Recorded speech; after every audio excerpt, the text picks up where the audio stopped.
Good morning बच्चों। आज हम पढ़ने वाले हैं बहुत ही बेहतरीन टॉपिक जिसका नाम है मैकेनिज्म ऑफ ब्रीदिंग। हम देखने वाले हैं कि हम सांस कैसे लेते हैं।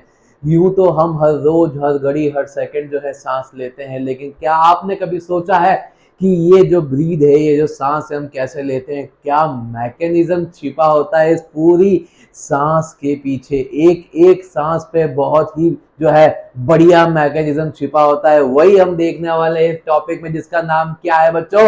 जिसका नाम है मैकेनिज्म ऑफ ब्रीदिंग। तो अगर आपको मैकेनिज्म ऑफ ब्रीदिंग समझना है बच्चों, तो आपको समझने पड़ेंगे कुछ छोटे छोटे कॉन्सेप्ट्स। अगर आप इन कॉन्सेप्ट को समझ गए तो मैकेनिज्म ऑफ ब्रीदिंग आपको यूं समझ में आ जाएगा बच्चों। तो देखते हैं बच्चों, इस छोटे छोटे कॉन्सेप्ट के बारे में जानकारी लेते हैं, समझते हैं। पहला कॉन्सेप्ट बेटा, तो आप सभी को पता है, पहला कॉन्सेप्ट ये होता है बेटा कि एयर की एक नेचर होता है, एयर हमेशा अपने हाई प्रेशर से कहां फ्लो करती है बेटा? लो प्रेशर पे। हाई से कहां जाएगी? हमेशा लो। जहां पे बहुत ज्यादा एयर का प्रेशर होगा वहां से वो जहां पे कम है वहां पे जाना चाहेगी। एयर का क्या होता है? नेचर होता है। तो पहला कॉन्सेप्ट समझ में आया, एयर का जो हमेशा हाई प्रेशर से कहां जाती है बेटा? लो प्रेशर पे जाती है। अच्छा, अब अगला कॉन्सेप्ट देखिए, कॉन्सेप्ट नंबर 2। ये हम बॉयल्स लॉ में पढ़ते हैं फिजिक्स में कि वॉल्यूम जो होता है इनवर्सली प्रोपोर्शनल होता है किसके? प्रेशर के। चलो देख लेते हैं एक्सपेरिमेंट से। देखो बेटा, ये अपन ने एक वेसल बनाई है, इस पे अपन ने पिस्टन लगाई है, ठीक है, इसमें लिक्विड भरा हुआ है, यहाँ पे प्रेशर नापने का मीटर लगा हुआ है, ठीक है बेटा। अब अपन ने क्या किया, इसका कुछ ना कुछ वॉल्यूम होगा और कोई ना कोई प्रेशर होगा, यहाँ पे कोई ना कोई वॉल्यूम होगा, कोई ना कोई प्रेशर होगा। तो वॉल्यूम को बोल दिया अपन ने क्या बेटा? V1। प्रेशर को क्या बोल दिया? P2। ठीक है बेटा। अब अगर मैं इस पिस्टन को प्रेस करता हूं, उसको दबाता हूं, उसको जो है अगर नीचे की तरफ पुश करता हूं, नीचे की तरफ पुश करता हूं, तो क्या होगा बेटा? जैसे ही नीचे की तरफ पुश करूंगा बेटा, तो यहाँ का वॉल्यूम क्या हो जाएगा?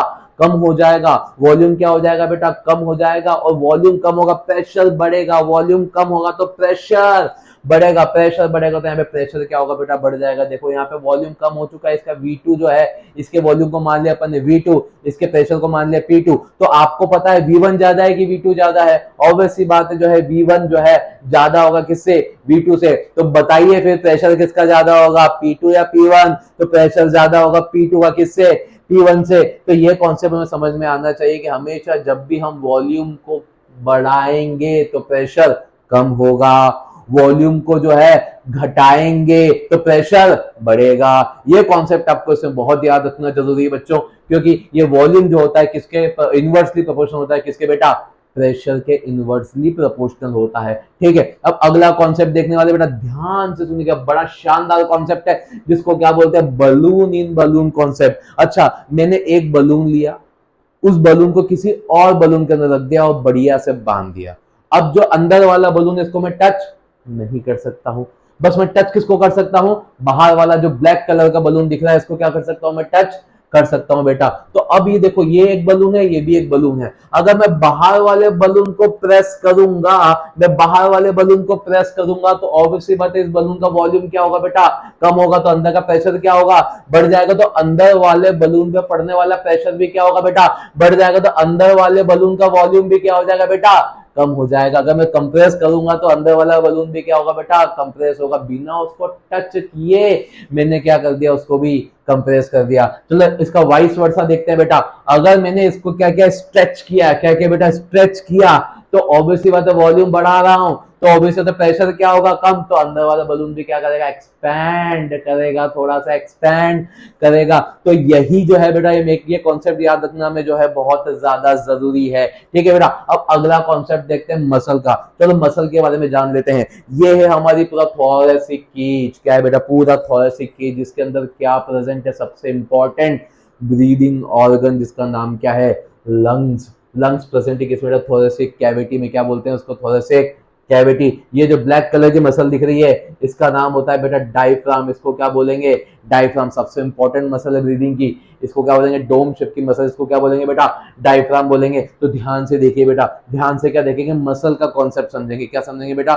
मसल का कॉन्सेप्ट। अच्छा, और भी मसल होती है क्या बेटा? दो रीप के बीच में जो मसल होती है उसको बोलते हैं इंटरकॉस्टल मसल। क्या बोलते हैं? Intercostal muscle. अब दो टाइप की होती है, एक्सटर्नल इंटरकॉस्टल मसल और इंटरनल इंटरकॉस्टल मसल। दो टाइप की मसल आपको दिख रही है बेटा। अब इन दो मसल में बेसिक फर्क क्या है? क्या फर्क है इसमें, क्योंकि दोनों का काम जो होता है एक दूसरे के अपोजिट होता है। तो फर्क क्या है देखते बेटा, कॉन्सेप्ट से देखेंगे, बहुत ध्यान से सुनिएगा बेटा। क्या कॉन्सेप्ट है, एक ये बोन 1 है, एक ये बोन 2 है, दोनों के बीच में क्या है, मसल। मसल का ओरिजिन पॉइंट क्या है बेटा, मसल शुरुआत कहां से हुई, बोन 1 से, मसल खत्म कहां हो रही है, बोन 2 पे। तो मसल का ओरिजिन पॉइंट क्या है, बोन 1, इंसर्शन पॉइंट क्या है, बोन 2। तो बेटा मसल की एक प्रॉपर्टी होती है, वो हमेशा अपने इंसर्शन से कहां मूव करेगी, ओरिजिन की तरफ। तो बताओ अगर ये मसल का ओरिजिन पॉइंट है बोन 1, इंसर्शन पॉइंट है बोन 2, तो बताओ मसल कहां से कहां मूव करनी चाहिए।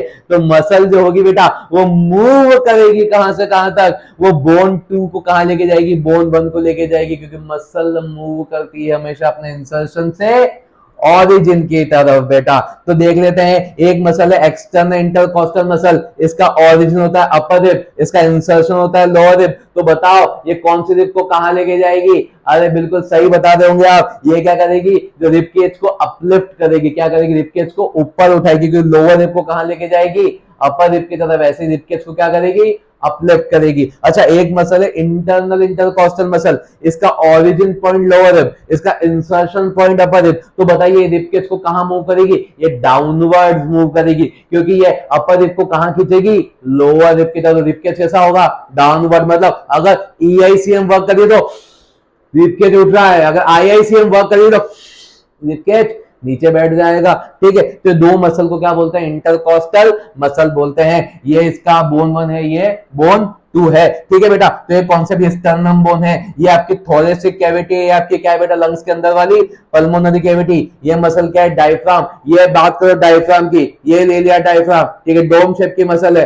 अगर ये मसल कॉन्ट्रैक्ट करेगी तो कैसी होगी बेटा, फ्लैट होगी। कैसी होगी, फ्लैट होगी। तो देखो बेटा थोरेसिक कैविटी का वॉल्यूम, जब भी मसल जो है अगर फ्लैट होना चाहेगी तो क्या होगा, थोरेसिक कैविटी का वॉल्यूम क्या होगा बेटा, बढ़ जाएगा। कौन सी डायरेक्शन में बढ़ेगा वॉल्यूम, ऑब्वियस सी बात है, ऊपर एंटीरियर नीचे पोस्टीरियर, तो एंटीरियर पोस्टीरियर डायरेक्शन में क्या होगा, वॉल्यूम बढ़ेगा। एंटीरियर पोस्टीरियर डायरेक्शन में क्या होगा, वॉल्यूम बढ़ेगा। अच्छा अगर इंटरकोस्टल मसल काम करती जैसे कि ईआईसीएम काम करती है तो वॉल्यूम कैसे बढ़ाएगी, ये वॉल्यूम बढ़ाएगी डोर्सो वेंट्रल। कैसे बढ़ाएगी बेटा, ये वेंट्रल, ठीक है, ये वेंट्रल, पीछे वाली डोर्सल, ये मेरी वेंट्रल साइड, पीछे वाली डोर्सल साइड। तो कैसे बढ़ाएगी, डोर्सो वेंट्रल वॉल्यूम बढ़ाएगी। ये कॉन्ट्रैक्ट करेगी तो डोर्सो वेंट्रल वॉल्यूम बढ़ेगा, डायफ्राम कॉन्ट्रैक्ट करेगी तो एंटीरियर पोस्टीरियर वॉल्यूम बढ़ेगा।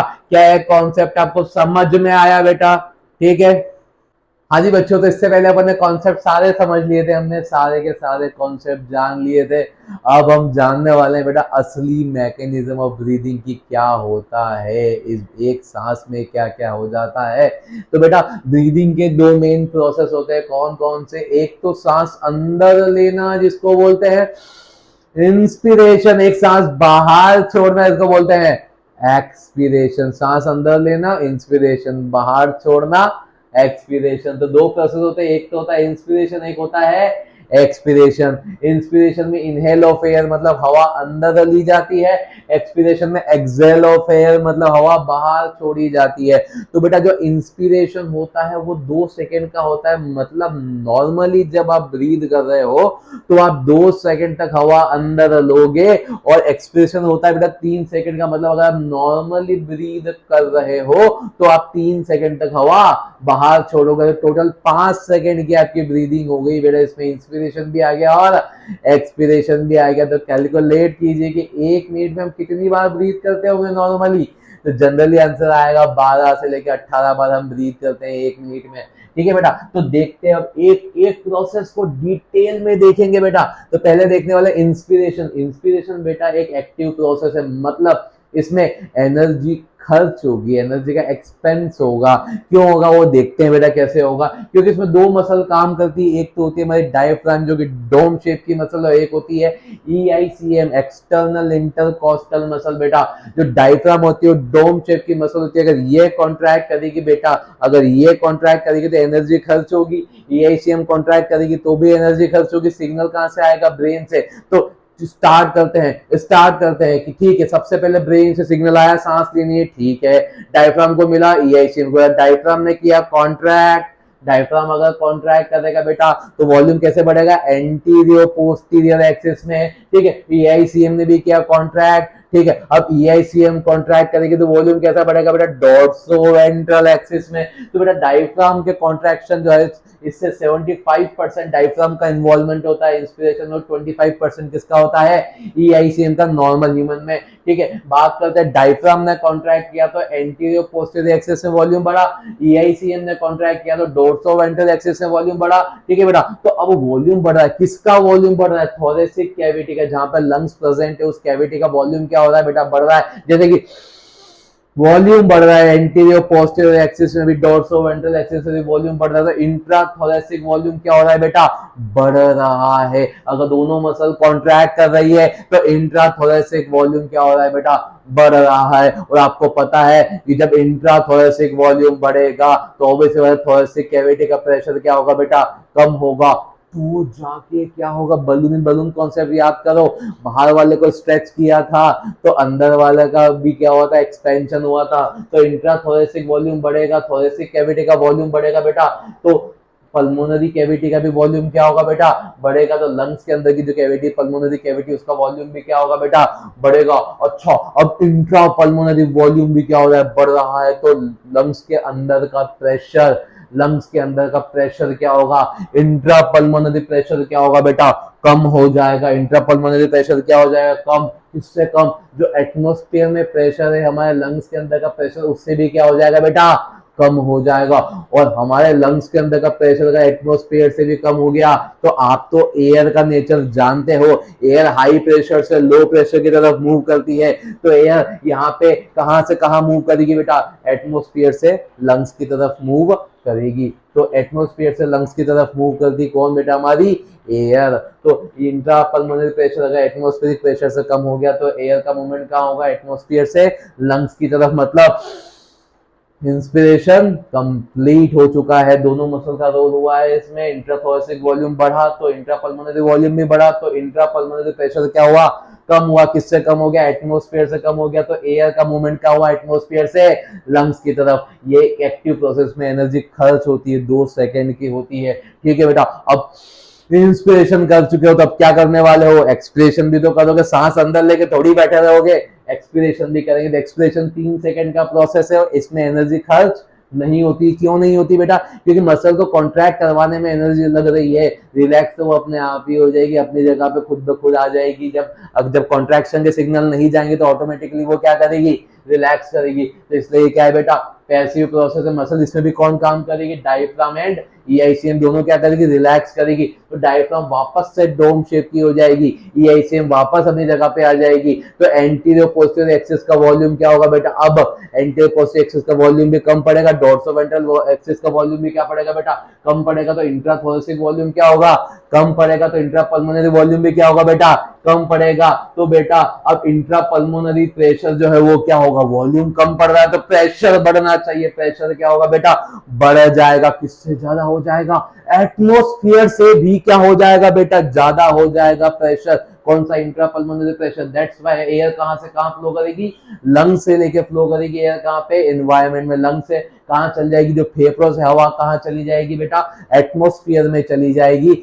यही होता है एक्सपीरेशन। एक्सपीरेशन में एक्सहेलेशन ऑफ एयर, इंस्पिरेशन में इनहेलेशन ऑफ एयर। ठीक है, inspiration active process, expiration passive process. Inspiration 2 second की, एक्सपिरेशन 3 सेकंड की। 3 सेकंड की मसल क्या करती है, रिलैक्स करती है। इंस्पिरेशन में एयर लंग्स के अंदर जाती है, एक्सपिरेशन में एयर लंग्स के बाहर जाती है। इंस्पिरेशन में डायफ्राम EICM कॉन्ट्रैक्ट करेगी, एक्सपिरेशन में डायफ्राम EICM क्या करेगी बेटा, रिलैक्स करेगी।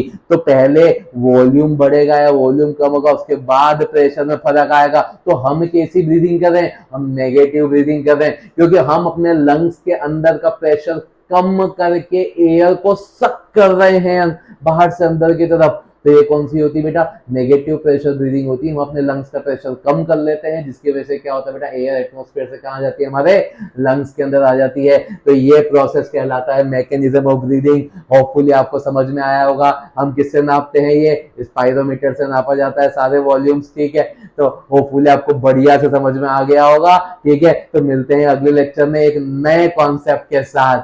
All the best.